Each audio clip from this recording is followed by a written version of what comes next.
What's up, guys? In the wake of the death of Charlie Kirk and Dr. Voddie Baucham, I've been inspired to start creating and posting Christian content again.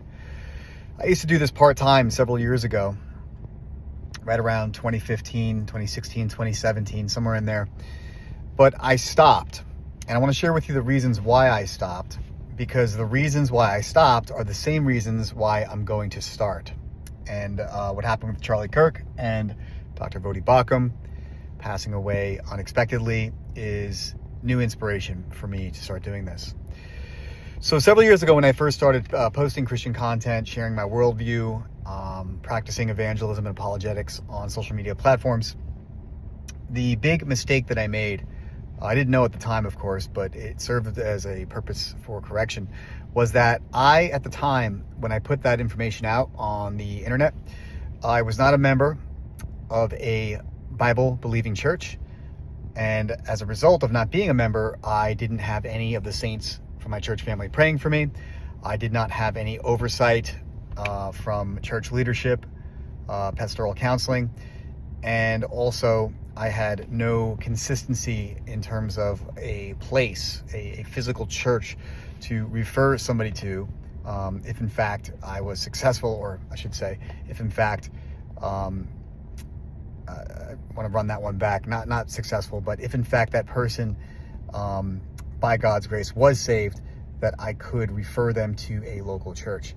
And so once I learned that practicing evangelism and apologetics in the open square was dangerous and foolish, because you're engaging in spiritual warfare without anybody praying for you, without your church family praying for you, it's foolish, it's dangerous, and it's also inconsistent with what the Bible teaches.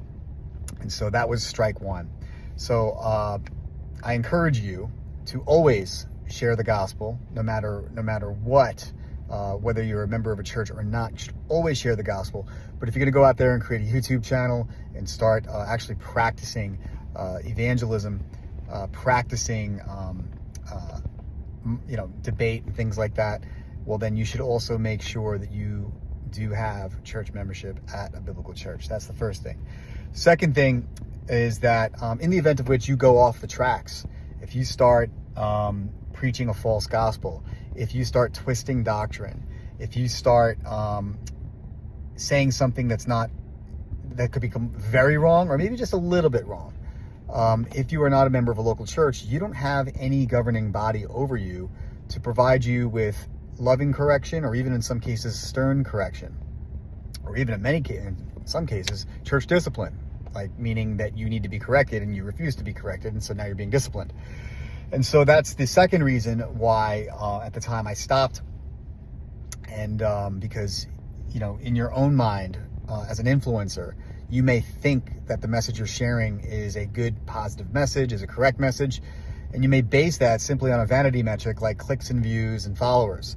Well, that couldn't be further from the truth. There's a lot of false prophets out there, a lot of wolves in sheep's clothing that have huge followings.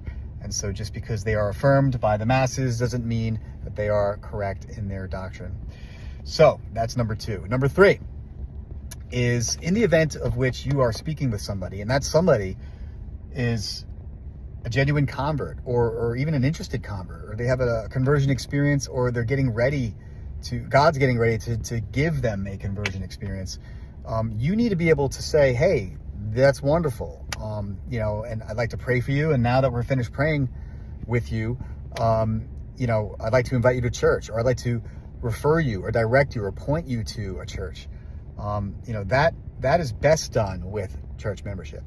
And so now that I do have a biblical church membership, or membership at a local church that is biblical, oversight, saints praying for me, and a place to refer somebody to legitimately, I have checked those necessary boxes, which pretty much square the foundation to go out there and practice evangelism in the open square, or apologetics in the open square.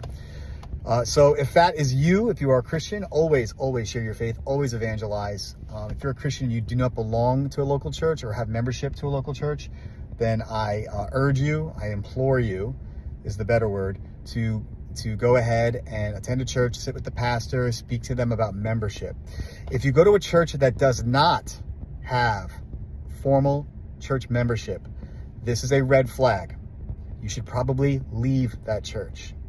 And the reason why is because that church is not able to check those 3 boxes that I just mentioned for you in the way that you're supposed to, in the way that the Bible tells you to. And if you are interested in sharing your faith, then you'll have the best oversight and you'll have the best spiritual guard up in doing so. So I hope you enjoy the message and get ready, because I will be unashamedly sharing the gospel on social media again very soon.